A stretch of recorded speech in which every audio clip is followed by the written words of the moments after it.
हाँ, all that voice okay, चल भी ठीक है। टेक्स्ट बुक दो एक मेरे को। हाँ हाँ, कि नहीं स्विच ऑफ दैट वॉइस, कम कर देना पूरा वॉइस। हाँ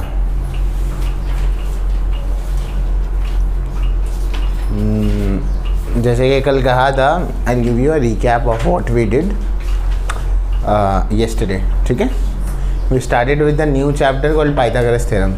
हमने एक पाइथागोरस नाम के एक चैप्टर से स्टार्ट किया था, ठीक है। This is just the revision of what we did yesterday, but थोड़ा सा डिटेल में, just because for the sake of video, ठीक है। So today we are starting with chapter number 2 called Pythagoras theorem. Pythagoras theorem, इस महान सज्जन पुरुष का नाम हम सब ने सुना है, कहीं ना कभी तो सुना ही होगा। 8th में देखा होगा या 9th में देखा होगा, 9th में थोड़ा बहुत देखा होगा। Why Pythagoras theorem hold such importance in maths, या पाइथागोरस थ्योरम इतना इंपॉर्टेंट क्यों हो जाता है। Like hands in a body इतने इंपॉर्टेंट है कि हर चीज़ के लिए हैंड्स की ज़रूरत पड़ती है, ठीक है ना। You can't imagine your daily life without having hands, right. Entire body होने तो हैंड्स नहीं है, it become difficult there. Pythagoras theorem भी ऐसे ही कुछ समझ लो, ज्योमेट्री के हर एस्पेक्ट में, इवन अलजेब्रा में कुछ हर एस्पेक्ट में आपको वहाँ पर क्या होगा, पाइथागोरस थ्योरम काम आएगा। हमने एक एग्जांपल लेके समझने की कोशिश करी थी कि पाइथागोरस थ्योरम इंपॉर्टेंट क्यों है। याद है, मैंने आपको ट्रिग्नोमेट्री का एग्जांपल दिया था लास्ट ईयर 9th स्टैंडर्ड में। आपको एक चैप्टर इंट्रोड्यूस हुआ था ट्रिग्नोमेट्री, जो कि क्लास 8 तक नहीं था। जब वो 9th में वो चैप्टर आता है, तब उसके साथ आपको पाइथागोरस का एप्लीकेशन जो है वो क्या हो जाता है, बढ़ जाता है, अब है ना, क्योंकि उसमें राइट एंगल होता है तो फिर हम उस पर पाइथागोरस अप्लाई करते हैं और निकालते हैं सारी चीज़ें, बराबर। तो एक पाइथागोरस करने के लिए सबसे बेसिक रिक्वायरमेंट क्या है, हम सबको मालूम है, क्या होना, कल ही बताया था ना, बोलो ना। एक पाइथागोरस क्या 90 डिग्री क्या, हाँ, एक राइट एंगल का होना। अगर एक राइट एंगल नहीं होगा तो आप पाइथागोरस थ्योरम अप्लाई नहीं कर सकते। तो बेसिक सेंस में पाइथागोरस थ्योरम हमें कहता क्या है, बेसिक सेंस में पाइथागोरस थ्योरम हमें ये कहता है कि अगर हमारे पास यहाँ पर एक ट्राइंगल है जो कि एक राइट एंगल ट्राइंगल है ABC, ठीक है, तो ये 90 डिग्री के सामने वाली साइड को हम क्या कहते हैं, हाइपोटेन्यूज। ऐसे कहते नहीं है, पर मैं इसे लिख दे रहा हूँ फॉर्मूले के लिए। इसे कहते हैं वन साइड और इसे कहते हैं अदर साइड, ठीक है। तो अगर ये वन साइड और अदर साइड है तो इसका मतलब क्या, तो पाइथागोरस ने एक थ्योरम दे दिया, एक स्टेटमेंट दे दिया, जिसका प्रूफ मैं आपको नहीं करा रहा हूँ, बाद में कर लेंगे अगर हमें लगेगा, यूजुअली एग्जाम्स के टाइम पर करते हैं। उसने कहा कि हाइपोटेन्यूज का जो स्क्वायर होगा वो किसके बराबर होगा, बाकी दोनों साइड्स के स्क्वायर के बराबर होगा। इतनी बात क्लियर है कि हाइपोटेन्यूज के साइड का स्क्वायर किसके बराबर है, बाकी दोनों के साइड्स के स्क्वायर के बराबर है। यही बेसिकली आपका क्या है, पाइथागोरस थ्योरम है, ठीक है ना। तो ये आपका क्या हो गया, पाइथागोरस थ्योरम। तो ये आपका पाइथागोरस थ्योरम हो गया। तो ये तो आपका हो गया, ठीक है ना। अभी कुछ बनाओ मत, लिखो मत। हाँ, तो ये तो हो गया आपका। अब कन्वर्स ऑफ पाइथागोरस भी है, जो कि चैप्टर में बाद में है, पर हम अभी पढ़ रहे हैं। Converse of Pythagoras theorem. Pythagoras theorem का जो कन्वर्स है वो क्या है, पाइथागोरस थ्योरम का कन्वर्स है वो ये कहता है, क्या कहेगा वो, अगर ये स्टेटमेंट आ रहा है तो इसका मतलब क्या है, राइट एंगल ट्राइंगल है, वो भी कहाँ पर है, एंगल B पर है ना, तभी तो AC स्क्वायर होगा। अगर यहाँ C होता तो क्या हो जाता, हाँ, अगर मैं C होता तो मेरा स्टेटमेंट ये होना चाहिए था यहाँ पर, AB square is equal to AC square plus BC square. समझ गए, दैट डिपेंड्स कि आपका एंगल 90 कहाँ पर है। यानी इसमें एक और एक बात पता लगी, आपका यहाँ पर जो भी एंगल होगा उस हिसाब से हाइपोटेन्यूज का नाम क्या होगा, चेंज होगा। हाइपोटेन्यूज किसे कहते हैं,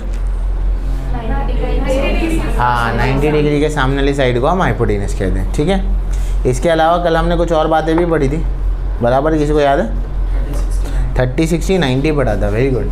कल हमने पढ़ा था कि 30 60 90 के बारे में। क्या होता है 30 60 90, किसे कहते हैं 30 60 90, 30 60 90 क्या होता है, 30 60 90 ये है क्या, पहले 30, 60, 90 क्या है, एक ट्राइंगल के एंगल्स है, बराबर। अगर मेरे पास एक ट्राइंगल है लेट्स से PQR, तो अगर उसमें एक एंगल 90 डिग्री है तो एक एंगल 30 डिग्री है और एक एंगल कितना है 60 डिग्री। किसी भी ट्राइंगल के तीनों एंगल मिलाकर कितना होता है 180 डिग्री। ये भी हमने कल देखा था, ठीक है ना।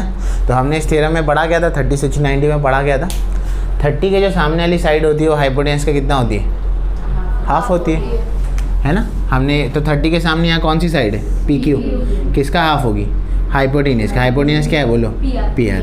60 डिग्री के सामने वाली साइड कौन सी, QR, किसका ये क्या हो गया हाइपोटेनस का, √3/2 होगी। फेयर इनफ, आज समझ में आ गई, ये हमने पढ़ा था यहाँ तक, ठीक है ना। यानी कि जो भी साइड 30 के सामने वो हाइपोटेनस का क्या होगी, हाफ। ये स्टेटमेंट याद रखना है। जो भी साइड 60 के सामने होगी वो हाइपोटेनस का क्या होगी, √3/2 टाइम्स। ये आता कैसे, इसका एक प्रूफ है, वो प्रूफ अभी हमें पढ़ने की ज़रूरत नहीं है, वो बाद में हम पढ़ेंगे, ठीक है ना। इतना याद रखना। तो ये कौन सा था, अपोजिट टू 30 डिग्री, और ये कितना है, opposite to 60 degree. Fair enough, इतनी बात समझ में आई आपको, ठीक है, यहाँ तक हो गया। तो ये तो कंप्लीट हो गया हमारा यहाँ पे। अब इसके अलावा हमने एक और एक थ्योरम पढ़ा है, क्या नाम है इसका, हाँ 45, 45, 90। 45, 45, 90 में क्या होता है, ये हमारे पास ट्राइंगल है, ये एंगल है यहाँ पर, ये है ABC। क्या होता है इसके अंदर, ये एंगल कितना है 45 डिग्री, ये एंगल कौन सा है 45 डिग्री। ये दोनों एंगल 45 है ना। तो दोनों साइड्स कौन सी है जो 45 के सामने, एक साइड कौन सी है AB और दूसरी साइड 45 के सामने कौन सी है BC। ये दोनों हाइपोटेनस का कितना होते हैं 1/√2 टाइम्स। ये भी कल हमने पढ़ा था, याद आ रहा है ये सब, ठीक है। ये सारी बातें हमने कल पढ़ी थी, ये हमारा हुआ था, ठीक है। इसके अलावा क्या पढ़ा था हमने, हाँ similarity in right angle triangle, ये भी हमने कल पढ़ा था, अगर याद हो तो। क्या कहता है similarity in right angle triangle, similarity in right angle triangle क्या कहता है, बताएगा कोई, क्या था। हमने सिमिलैरिटी पूरा चैप्टर कर लिया, राइट एंगल से रिलेटेड इतनी सारी चीज़ें कर ली, दोनों को मर्ज अप करके हमने क्या सीखा था कल, हमने सीखा था अगर एक राइट एंगल ट्राइंगल है हमारे पास, सपोज करिए ABC है, ये एक राइट एंगल ट्राइंगल है आपके पास, यहाँ से आपने एक और एक यहाँ पर 90 डिग्री बना दिया, लेट से BD। आप टोटल गिनेंगे तो यहाँ पर टोटल कितने ट्राइंगल है, 3 ट्राइंगल है ना।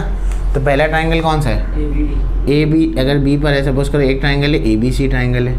दूसरा ट्राइंगल कौन सा है, नहीं करस्पॉन्डेंस से बताना बराबर। अगर ये ABC ले लिया ना हमने, मतलब बीच में 90 वाला आ रहा है, तो यहाँ पर अगर ये लेंगे तो इसको लेंगे, नहीं D तो बीच में आएगा ना, क्योंकि ये 90 है तो ये भी क्या है 90, और C यहाँ C है तो यहाँ भी क्या आएगा C, बचा गया यहाँ पर B, तो BDC। और दूसरा ट्राइंगल कौन सा, ये वाला है। आगे 90 कहाँ पर है, यहाँ पर है, इसमें A है तो ABD है तो यहाँ A आ जाएगा, और फिर यहाँ क्या आ जाएगा ADB, समझ गए।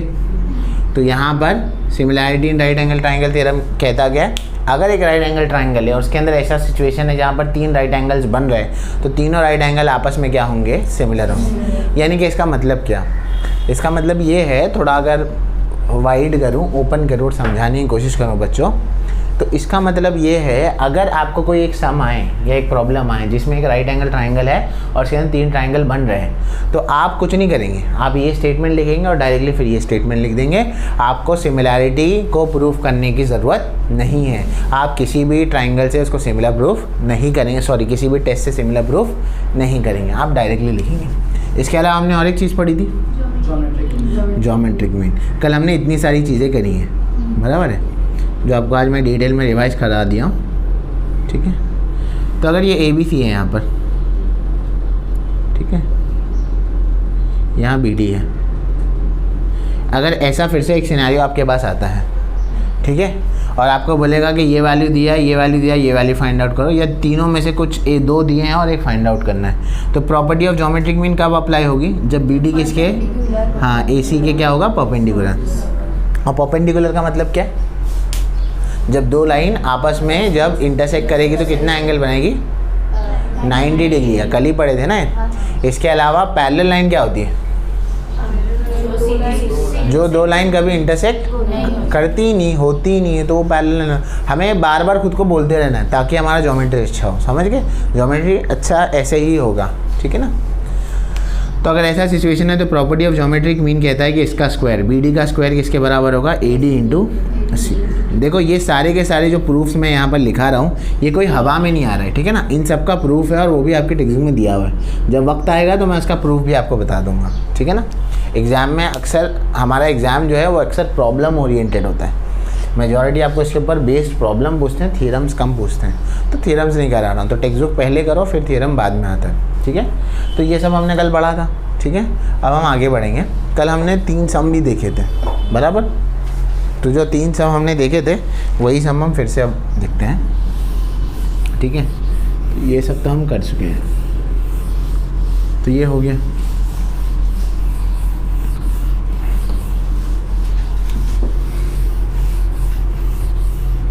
ठीक है, हम जल्दी साइंस भी शुरू करेंगे और बाकी सब्जेक्ट्स को भी लेंगे। हाँ, कल हमने एक और एक चीज़ पढ़ी थी जो मैंने मेंशन नहीं करी यहाँ पर और अपने याद भी नहीं दिलाया। कल हमने पाइथागोरस ट्रिपलेट के बारे में पढ़ा था, पाइथागोरियन ट्रिपलेट के बारे में। याद है पाइथागोरियन ट्रिपलेट क्या होता है? क्या होता है? बड़े नंबर का स्क्वायर किसके बराबर होता है? बाकी दो छोटे नंबर्स के square. It just satisfy a Pythagoras theorem, ठीक है ना। तो वही देखेंगे हम यहाँ पर भी। एक्सरसाइज नंबर 2.1 शुरू कर रहे हैं हम। तो उसका पहला सम क्या है? देखो क्वेश्चन ये है, identify with reason which of the following are the Pythagorean triplet. With reason identify करो कि इसमें से कौन कौन से पाइथागोरियन ट्रिपलेट है, इनमें से किस किस को हम पाइथागोरियन ट्रिपलेट कहेंगे। ये आपको विथ रीजन आइडेंटिफाई करना है। कैसे करेंगे? ठीक है, कल ही किया था ना हमने। पहला क्वेश्चन क्या है उसमें? 3 5 4 है ना। तो पाइथागोरियन ट्रिपलेट के लिए हम करते क्या है? सबसे बड़े नंबर का स्क्वायर करते हैं। इन तीनों में सबसे बड़ा नंबर कौन सा है? 5। तो 5 का स्क्वायर करेंगे भाई, 25। शाबाश। और फिर किसका स्क्वायर करेंगे? 3 का स्क्वायर और 4 का 16 इज इक्वल टू कितना आ रहा है? 25। दोनों सेम आ रहा है। तो हम लिखेंगे since 5 square equals to 3 square plus 4 square, therefore 3 5 4 are Pythagorean triplet. Pythagorean triplet. शाबाश, कुछ कमाल देखा तुमने। यही सम तुमने कल किया था और आज तुम्हारे सामने रिपीट हो रहा है, तो तुम्हारा रिस्पॉन्स बहुत बेहतर हो जाता है। इससे मतलब क्या है मालूम है? रिवाइज करने पे चीज़ें और बेहतर होती हैं। जब तक आप रिवीजन का पावर नहीं समझेंगे तब तक आप बहुत लैग करेंगे पीछे। रिवाइज करते रहो, इतना पक्का हो जाएगा, इतना पक्का हो जाएगा कि बोर्ड पे उठ के भी पढ़ा सकोगे, ठीक है ना। सेकेंड सम देख लेते हैं। 4 9 12 है। 4 9 12 है। 4 9 12 है तो इसके अंदर किसका स्क्वायर करेंगे? 12 का स्क्वायर करेंगे। 12 का स्क्वायर क्या होता है? 144 होता है। 4 का स्क्वायर और प्लस 9 का स्क्वायर करना है। 4 का स्क्वायर प्लस 18 प्लस 61, वही 18 प्लस 16 कितना हो गए? 97 हो जाएगा, बराबर ना। 97 होगा, हाँ 97 होगा। तो सेम नहीं आ रहा है ना। तो हम लिखेंगे since 12 square is not equals to 4 square plus 9 square, therefore 4 9 and 12 are not Pythagorean triplet. है ना, मज़ा आ रहा है ना करने, है ना। बस 1 मार्क के क्वेश्चन में ही मज़ा आता तुम लोगों को, ठीक है ना। ये 1 मार्क का क्वेश्चन एग्जाम में है तो 1 मार्क्स के लिए होगा, MCQ में भी आ सकता है 1 मार्क्स के लिए। तीसरा सवाल 5 12 13। 5 12 बड़ा नंबर कौन सा है? 13। 13 का स्क्वायर 116 है। 5 का स्क्वायर प्लस 12 का स्क्वायर, 5 का स्क्वायर 12 का 44 कितना होगा? 169 होगा। वही कंक्लूजन आएगा, since 13 square is equals to 5 square plus 12 square, therefore 5 12 13 are Pythagorean triplet. Pythagorean triplet. शाबाश, समझ गए ना। बाकी तुमको मैंने होमवर्क में दिया था बीच में से कुछ, वो जो तुमने कर लिया था। अब मैं सेकंड क्वेश्चन इसका बताता हूँ। ये सब हमारा हो चुका है इसलिए हम लिख नहीं रहे, बराबर है ना। हाँ, ऐसे मैं कर देता हूँ, सब बता देता हूँ, घर पे जाके लिख लेना। नहीं जाने तो डबल काम हो जाएगा। ये है, यहाँ से ये है, ये m है, ये n है, ये p है, यहाँ पर q है, यहाँ पर क्या है बच्चों n है, बराबर है। अब क्या क्या वैल्यू दी थी, QP का वैल्यू क्या दिया था 4, MQ का वैल्यू कितना है 9 है, और क्या है वो तो दिया हुआ है, और कुछ नहीं है बस, हाँ यही है, बस इतना ही था। तो इसमें क्या करते थे हम लोग, काय करनर कसा लेनर,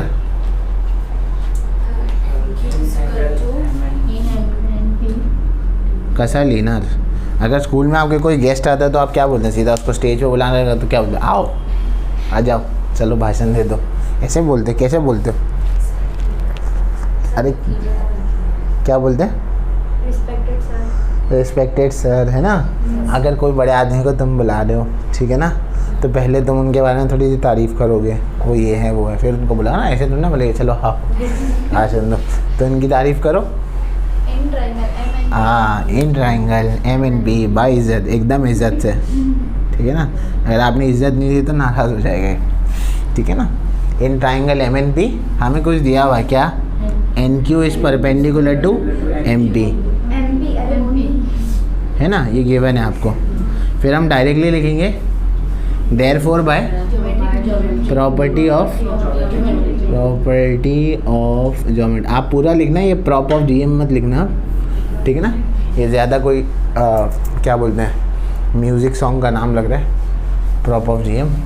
फिर क्या होगा ये बोलो, QN square is equal to क्या होगा, MQ इंटू QP। अरे कल किए थे ना, फिर MQ इंटू QP। QN तो हमें नहीं पता, वही पता लगाना है। 9 इंटू 4, 9 इंटू 4 कितना होगा 36। अब क्या करेंगे, स्क्वायर रूट ले लेंगे, तो ये क्या होगा under root of QN square, यहाँ क्या होगा अंडर रूट ऑफ 36। QN का स्क्वायर कितना होगा QN, ये कितना होगा 6, तो 6 यूनिट्स आए, ठीक है, फेयर इनफ। तो ये हो गया सेकंड क्वेश्चन। अब हम तीसरे सवाल पर जाते हैं, ठीक है। ये सब हम कर चुके हैं ना, याद दिला दूँ वरना तुम लोग को भूलने की बीमारी है, ठीक है। हाँ, ये यहाँ पे हमने ऐसे बना दिया, ये यहाँ हमने ऐसे बना दिया, ये Q बना दिया, यहाँ पे AM बना दिया। महामद्रासी पीपल से यम, ठीक है ना, सबके प्रोनाउंसिएशन अलग होते हैं, है ना। एंड दैट्स में मंकी को क्या बोलेंगे, यम की, ठीक है। बट दे से monkey only, but for M दे से यम, राइट ना। तो everything pronunciation is different, but don't get very sentimental for in terms of for English actually, ठीक है ना। अच्छा, इस समय करना क्या है, QR फाइंड आउट करना है ये पूरा। तो हम पहले MR निकालेंगे, MR जो भी निकलेगा QM प्लस MR कर देंगे तो आ जाएगा, ठीक है ना। चलो इसको इज्जत देते हैं, सैल्यूटेशंस, इंग्लिश में सैल्यूटेशंस कहते हैं ना, ठीक है ना। क्या इन ट्रायंगल QPR लिखता हूँ मैं, हाँ, PM is perpendicular to QR, ठीक है। Therefore by property of geometric mean, है ना। अब मैं इसमें एक्सप्लेन नहीं कर रहा हूँ क्योंकि ज्योमेट्रिक मीन क्यों है, क्योंकि कल कर चुके हम लोग। सेम वही केस है ना, 90 से निकल के 90 पे जा रहा है और एक साइड फाइंड आउट करनी है। या तो यहाँ पर similarity in right angle triangle होता है अप्लाई, या तो ज्योमेट्रिक मीन होता है। सिचुएशन के हिसाब से हमने यहाँ क्या किया, ज्योमेट्रिक मीन लिया, यहाँ पर भी क्या किया, ज्योमेट्रिक मीन लिया। क्योंकि जो लोग वीडियो में देखेंगे वो कहेंगे कि बताया नहीं है सर ने, हुआ क्या था। अब यहाँ क्या होगा बोलो, PM स्क्वायर या PM स्क्वायर, ठीक है ना। ये क्या होगा QM इंटू MR, ठीक है ना। हाँ, तो PM कितना है 10 स्क्वायर, QM कितना है 8, MR नहीं पता। अब क्या होगा यहाँ पर, ये कितना हो जाएगा 100, ये 8 इंटू MR, ये 8 यहाँ मल्टीप्लाई में यहाँ कर क्या होगा डिवाइड, इज इक्वल टू क्या आएगा MR। 4 2 ज़ा 4, 25 ज़ा 25/2, कल पढ़े थे 12.5 यूनिट्स आ जाएगा, बराबर है। MR आ गया आपका। अब MR आ गया, अब आपको करना क्या है, पूरा QR निकालना है। तो QR क्या होगा, QR किससे बना है, QM प्लस MR से बना है। और हम यहाँ पर रीज़न क्या लिखेंगे, QMR, इसका मतलब क्या, अच्छा एक लाइन में जा रही है ऐसे, यहाँ से कहाँ जाएगी, बाजू के क्या, इसका मतलब क्या है, इसका मतलब है कोलिनियर है। ये सब 9th स्टैंडर्ड में पढ़ा था। अगर एक लाइन में होता है तो हम कैसे लिखते हैं कि कोलिनियर। सपोज करो वहाँ 2 बॉयज़ बैठे हैं और सपोज करो एक तीसरा बॉयज़ भी बैठा है, तो मैं ऐसे लिखूँगा अयान, अम्मार, ठीक है ना, और लिखते हैं अर्जुन, ठीक है। तो इसका मतलब क्या है, एक ही लाइन में बैठा है, ऐसा समझ गए। अब तो याद रहेगा, इंसानों के नाम लिखो तो याद रहता है। तो QR का वैल्यू क्या है, नहीं दिया है। QM का वैल्यू क्या है 8, MR का वैल्यू क्या है 12.5, कितना हो गया 20.5, बराबर है। और आगे आंसर। इतना ही खूबसूरत आपको टेस्ट में भी लिखना होता है जितना मैं बोर्ड पर लिख रहा हूँ। पर आप टेस्ट अभी ये लिखना है तुम लोगों को, बाकी था। पर आप टेस्ट में तो पता नहीं क्या करते हो, झगड़े कर लेते हो, ठीक है ना। हाँ, शरीफा रोड बनाते हो, स्टेशन वाला रोड बनाते हो। किसी ने ऐसे मार्जिन यहाँ पर है, ये पेज है, ये मार्जिन के ऊपर कैलकुलेशन किया भाई 30 में से 20 जाएगा सर, कितना बचेगा। हाँ तो यहाँ लिख दे बेटा, दाल लिख दे, शक्कर लिख दे, ले बोला हाँ चामी ने बोला ये लाने ट्यूशन के बाद ये लिख लेता हूँ। हाँ ऐसे तो नहीं होता ना, रफ वर्क बेटा वहाँ नहीं करना है। मेरे बोर्ड पर तो लाइन भी नहीं है, फिर भी साफ साफ दिख रहा है। तुम्हारे पेज पर तो लाइन है, सब है। इतना पार्ट तुमने शायद कल ना लिखा हो क्योंकि मैंने नहीं बताया था और किसी को ध्यान तो आया नहीं होगा, है ना। फिर आके बोलोगे सर आंसर ही कर लेते ये। हाँ शाबाश, ठीक है मैं मिटा दूँ। आगे बढ़े हम लोग 4th सम जो आज से शुरू करने वाले हम लोग, ठीक है ना। हाँ कुछ नहीं है, प्लस करके तो लिख ही सकते हो ना। हाँ जी चलो बढ़े हम लोग आगे। हाँ क्या हो गया सोफिया, 12.5, 25 को 2 में डिवाइड कर दो, 25/2। हाँ यू जस्ट मिस दो स्टेप्स, ठीक है। मैं रब कर रहा हूँ, ये सब हमने कल कर चुका है, इसीलिए मैं आपको लिखने का टाइम नहीं दे रहा हूँ, ठीक है ना। लिखना है तो फिर तो जब वीडियो तो चले ही जाएगा, उससे देख के लिख लेना। इतनी डबल मेहनत क्यों करूँ मैं, है ना। अब जो भी एब्सेंट रहेगा भाई वो वीडियो से पढ़ लो, डबल कौन पढ़ेगा। सही है, ये काम मुझे कई साल पहले कर देना चाहिए था, बहुत मेहनत बच जाती थी, ठीक है ना। हाँ अब हम 4थे सवाल पर जा रहे हैं। देखो जहाँ ट्रायंगल नाराज़ हो गया, दिखा हो गया, दिखा। मैंने कहा था उसको इज्जत दो, ठीक है, समझते नहीं। तो यहाँ पर एक नाराज़ ट्रायंगल है, ठीक है। आपको कैसे मालूम पड़ा नाराज़ है, ठीक है, मैंने बोला इसलिए। हाँ टेढ़ा है, ठीक है ना। आप भी ऐसे हो जाते ना, तुम्हारी मम्मी तुमको मार दे तो उसके बाद खाने के लिए बुलाए, तो आप भी ऐसे हो जाते ना, अब तो खाना ही नहीं खाऊंगी, खाऊंगा ये क्या 5 मिनट बाद खाना ही पड़ता है। ऑप्शन क्या है तुम्हारे पास। अच्छा ठीक है, जोक सपाट। फाइंड आउट क्या करना है आपको, फाइंड आउट करना है। यहाँ पे क्वेश्चन तो देख रहे हो, RP और PS। RP है हाँ और PS ही है, ठीक है ना। चलो अब यहाँ से थोड़ा सा डिटेल में करते हैं, थोड़ा स्लो जाते हैं। कैसे होगा, कैसे होगा। सबसे पहले इसको एग्जाम लेंगे।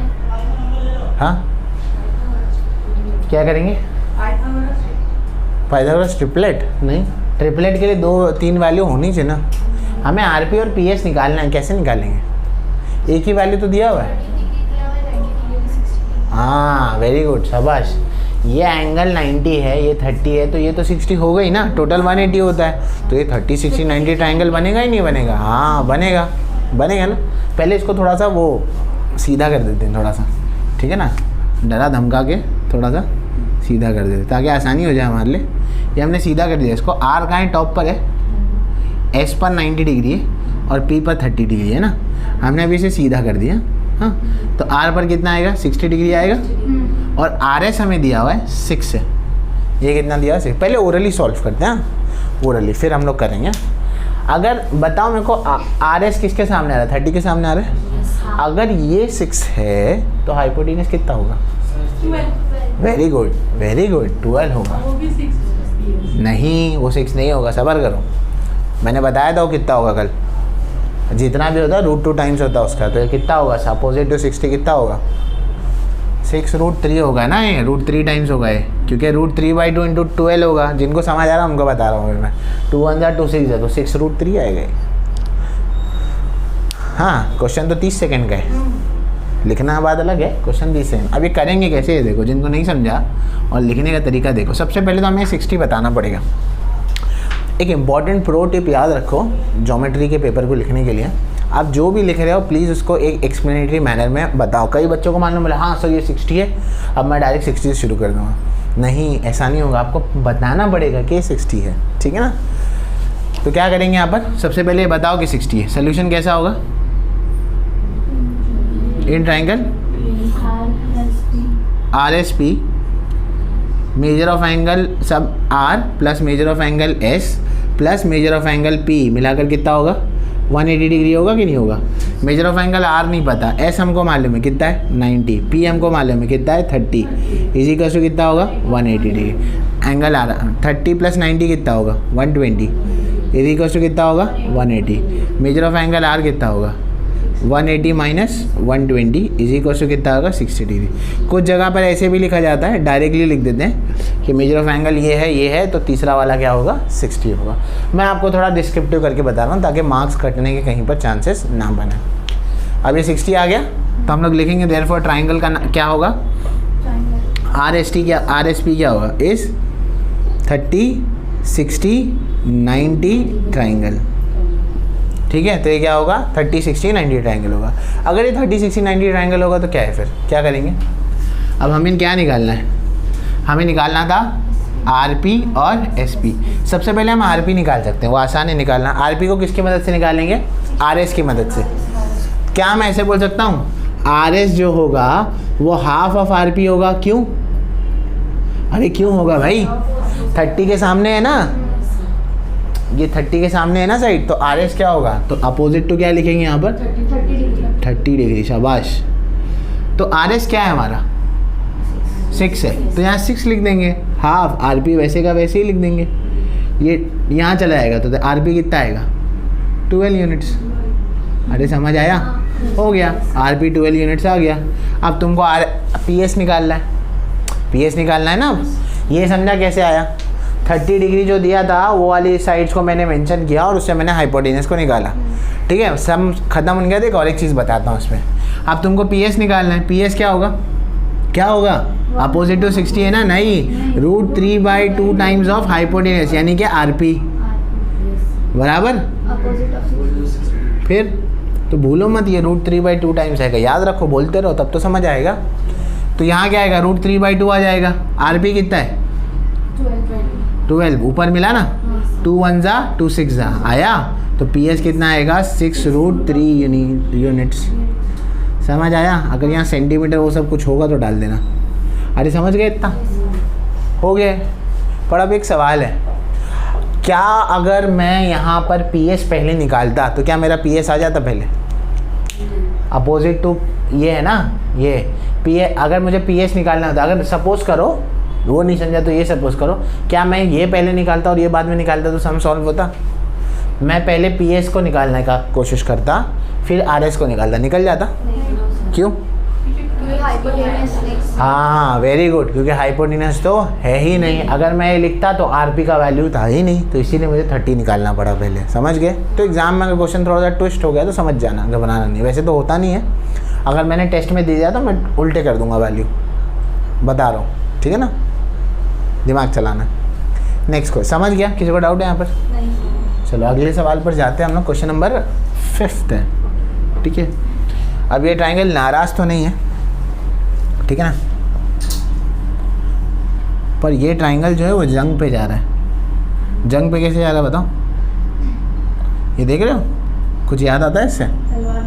नहीं, वो जंग पे जाते तो ऐसे लगाते ना, कुछ याद हाँ वैसा कुछ लगा ना। वैसे बाय द वे लगाते क्यों है, वैसे लगाते क्यों? अपनी मम्मी को डराने के लिए अपनी मम्मी को डराने के लिए क्यों लगाते, क्यों लगाते हैं? पहचान में नहीं आएंगे ना, समझ रहे ना। हाँ, और कभी कभी अपनी साइन भी मालूम पड़ जाएगी, या कोई साइन वाइन बनेगी, ठीक है ना, जाने दो, ठीक है ना, ऐसे करना मत, ठीक है ना। रास्ते पे गए कोयला वोयला लिए, बोला सर ने कह दिया। ये एक्टिविटी बेस्ड हमें, ठीक है ना। घर पे जाओगे तो सही में पहचान नहीं पाएंगे, माफ़ करो करके भेज देंगे वहाँ पर, ठीक है, ऐसे कुछ करना मत। हाँ, तो ये है हमारे पास। क्या करेंगे अब इसमें, बताओ। ए बी और बी सी के आगे बॉक्स दिया है, क्या लिखेंगे वहाँ पर? A B equal to B C दिया है ना, तो बॉक्स में क्या आएगा? गिवन आएगा। ये तो गिवन है ना भाई, अरे है कि नहीं गिवन? हाँ अच्छा। अब ये ज़रा बताओ कि एंगल बी ए सी कितना होगा, यानी कि ये एंगल कितना होगा? है किसी में अकल है? थोड़ी बहुत तो बता देगा, इतनी सी भी अकल होगी तो बता दोगे। बी ए सी एंगल कितना है? देख के बताना है, खाली ट्राइंगल देखो और बता दो। अरे ऐसे रैंडमली कोई वैल्यू थोड़ी ना बोल बेटा, लॉटरी खेल रहा हूँ। हाँ अरे यहाँ देखो, ये एक राइट एंगल ट्राइंगल है, ये एंगल 90 है, टोटल कितना होता है 180। ऑब्वियस ये दोनों मिलाकर कितने होंगे? 90 होंगे, बचेगा तो 90 होंगे ना दोनों मिलाकर, क्योंकि यहाँ 90 दे दिया, तो टोटल ये दोनों एंगल मिलाकर 90 होंगे। अब ये साइड और ये साइड बराबर है, तो 9th स्टैंडर्ड में हमने एक थ्योरम पढ़ा जिसका नाम है आइसोस्केलेस ट्राइंगल थ्योरम। याद आ रहा है किसी को? ट्राइंगल चैप्टर में थ्योरम पढ़ा था, क्या है थ्योरम वो तो बताओ।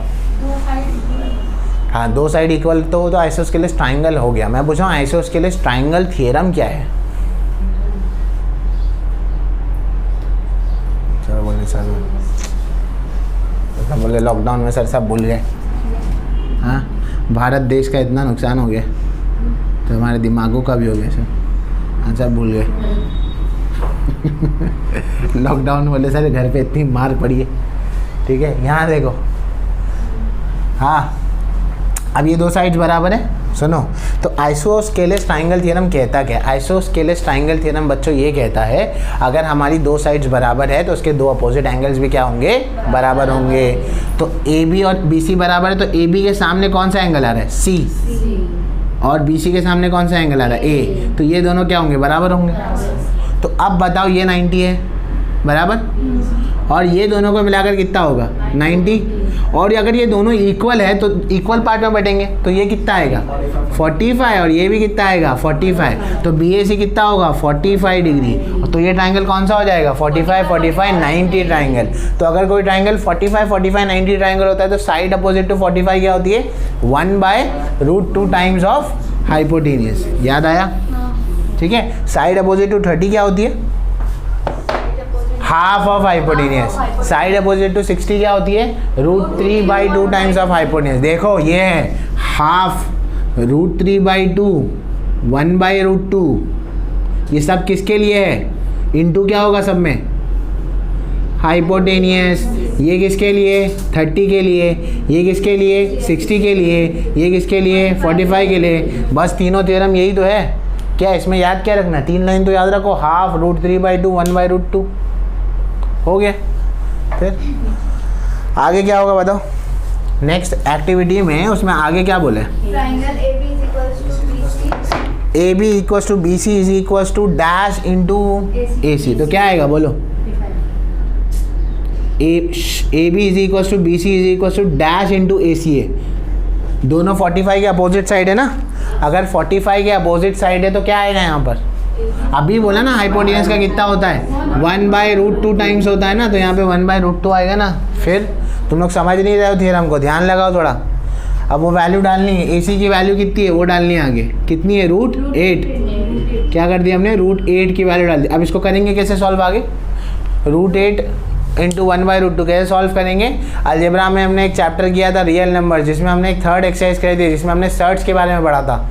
वहाँ पे हमने ये पढ़ा है। 1-2 दिन दोगे, अगर 9th को पढ़ाना शुरू करें तो पेज नंबर भी दे दूंगा कौन सा था। देखो यहाँ पर ये रूट पूरे में आ जाएगा, ये थोड़ा रूट ऑड हो गया, रूट बन गया, तो ये पूरा आ जाएगा 8/2। अब बोलना मत सर 1 कहाँ गया? मल्टीप्लाई हो गया ना इससे, √8 × 1 √8 हो गया। 2 1 जा 2 4 जा, तो क्या आया? √4। और √4 कितना आता है? 2। इतना समझे?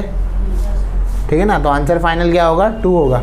तो उसने है ना ऐसे सॉल्व नहीं किया है, एक्टिविटी में जैसे सॉल्व है वैसे करो। उसने ऐसे सॉल्व किया, आएगा आंसर उससे भी 2 ही, पर उसने जैसे सॉल्व किया वैसे ही करना। उसने क्या लिखा है? 8 को लिखा है 2√2 लिख दिया आगे।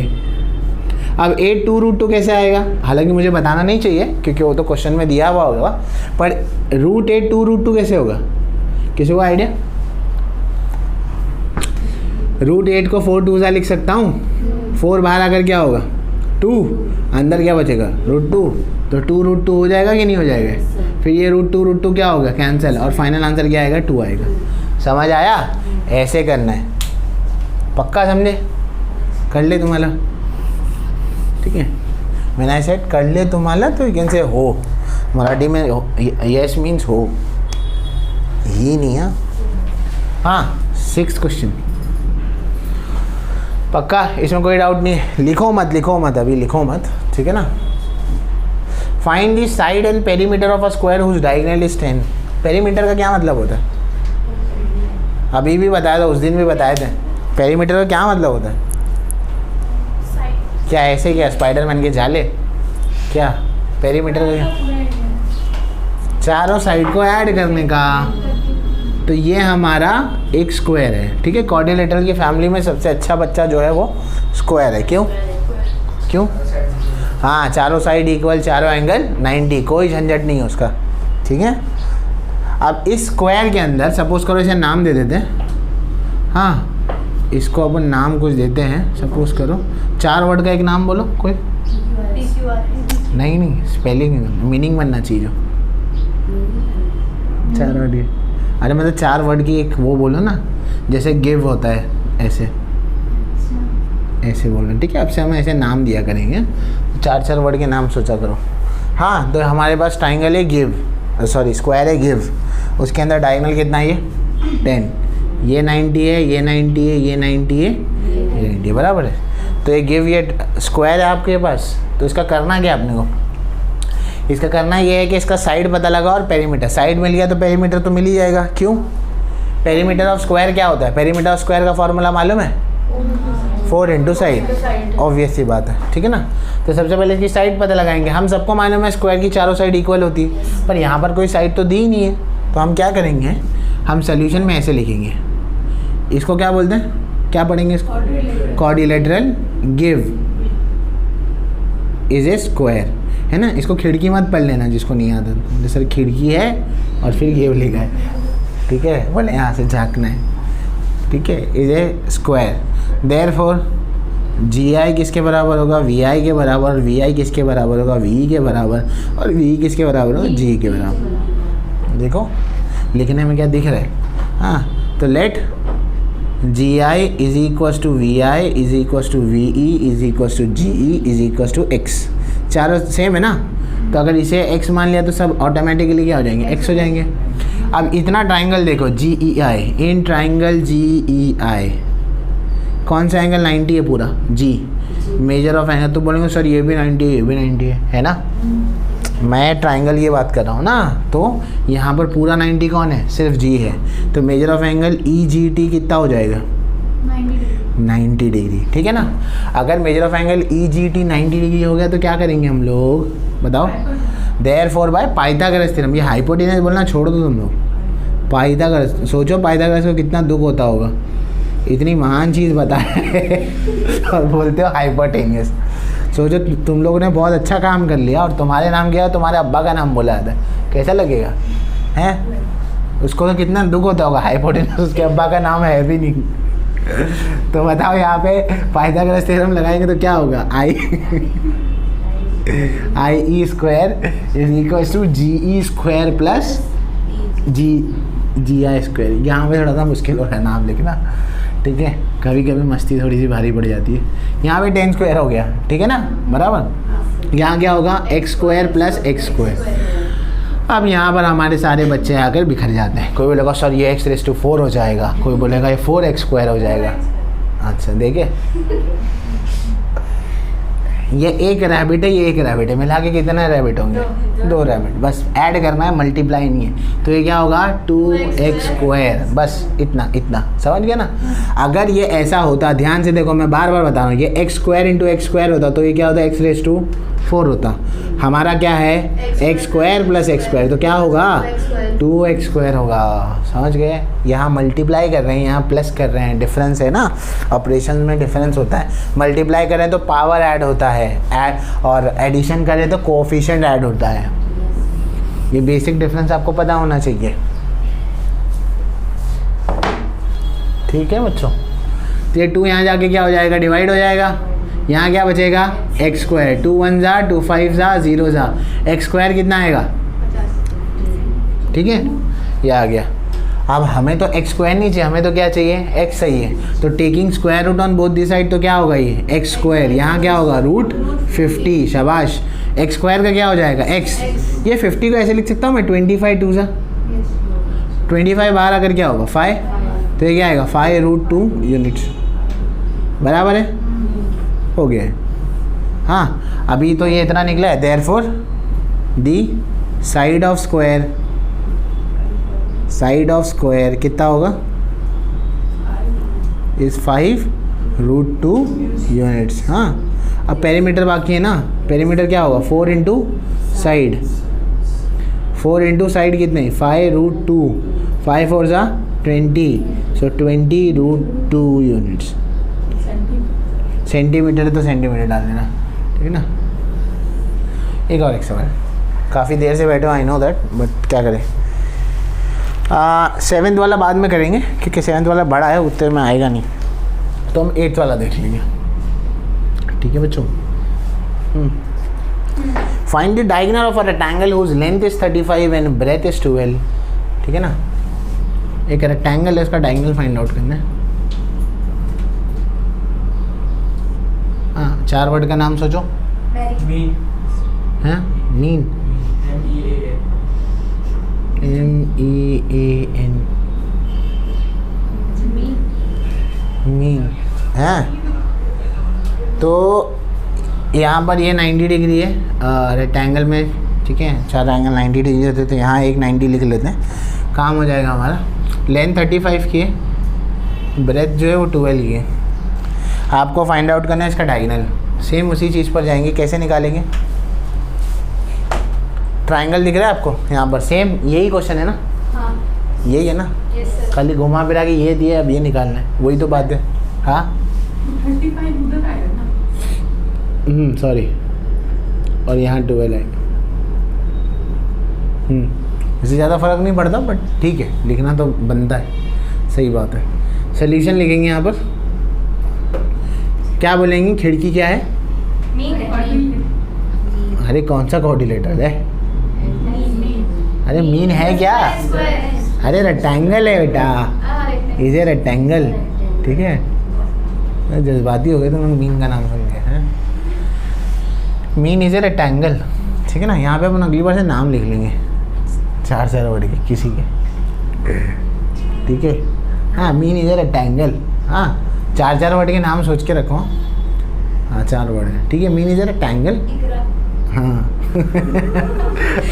वही बोला, कोई बोल क्यों नहीं रहा है फिर, ठीक है। तो मीन इज ए रेक्टेंगल, यहाँ क्या होगा, in triangle MEN, main, major of angle NME कितना है 90 डिग्री, बराबर। Therefore by hypotenuse, Pythagoras theorem, समझता हूँ पाइथागोरस को कितना दुख होता होगा। चलो यहाँ क्या होगा, NE स्क्वायर किसके बराबर होगा, बोलो NE स्क्वायर किसके बराबर होगा, पाइथागोरस थ्योरम अप्लाई करना, सो गए तुम लोग, NM square plus ME square, NM क्या है नहीं पता, NM कितना है 35 स्क्वायर, NE कितना है 12, 35 का स्क्वायर निकालो, चलो फटाफट तब तक जल्दी निकालो। 12 का स्क्वायर तो 144 होता है, 35 इंटू 35 करना है,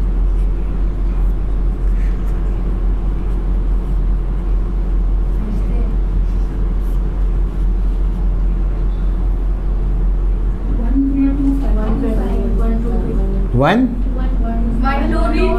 हाँ 1225, वही 1225 और 14 को 114 को ऐड करना है, अभी ऐड करो फटाफट जल्दी, 1225 144 को ऐड करो, 1369। अब ये किसका स्क्वायर रूट है मालूम है आपको, ये स्क्वायर रूट है 37 का एक्चुअली, 1369 है, क्योंकि ये पाइथागोरस ट्रिपलेट है तो याद है मेरे को, तो ये कितना आएगा 37 यूनिट्स या जो भी है, ठीक है ना।